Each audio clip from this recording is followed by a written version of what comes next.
Yeah, there was an excellent book called Empire of Illusion by Chris Hedges, and the subtitle to it was The Decline of Literacy. And that was in 2009. He was warning us about the direction we're going in.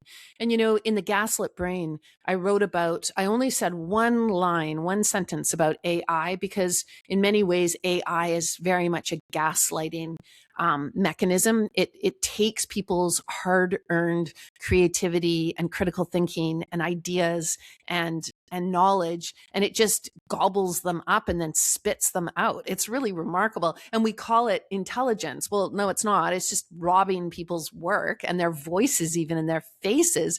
It's like, how did you ever, like, how is this intelligence? It's just a machine. But the thing that's most disturbing to me about AI is it is and of course it's going to have fabulous uses. I'm not trying to be like a Luddite or anything. AI is going to be great. It's going to help medicine. But why is it not regulated? How come there's no controls on it? Just like we see with social media, just as you described with children and the access to the internet. It's like, and here's another fantastic performative act on the parts of governments. They want to ban books. They're like, whoa, we don't want literature in the hands of these children. It might make them think. We want them to be thinking nothing so that we can control them, is really what they want. But so the AI, though, if you think about it, it is very much like a psychopathic brain. It is missing. It has no emotions and it has no affective empathy. In other words, when you have no emotions and no affective empathy, you can hurt people and you can hurt the planet and you can hurt creatures. You don't feel anything when an animal is in excruciating pain or a human being is, or you're stripping resources right out of the planet, the home that we all live on. None of those things affects you. That's AI. It's a mirror to the psychopathic brain. So therefore, it should be heavily controlled. Yeah, 100%. I mean,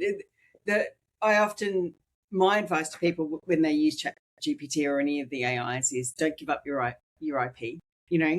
Treat it like you would a graduate who can do some of the legwork for you a bit quicker and save you a bit of time. But don't give up your IP and don't give up your brain, like your autonomy in thinking about things. And don't just accept everything it tells you. Like, check it.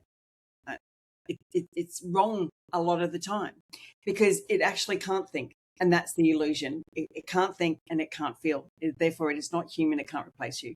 And I think that narrative that has been out there around AI is going to replace people is, it's false, but it's so damaging, because if you've got young people whose brains aren't even fully developed being told you don't have a future because you're going to be replaced by a machine, and you don't think that's damaging, then I think you're not really thinking through. We're certainly not engaging your empathic side of you to say that to young people, which is the message they've been receiving, which I think is absolutely horrible.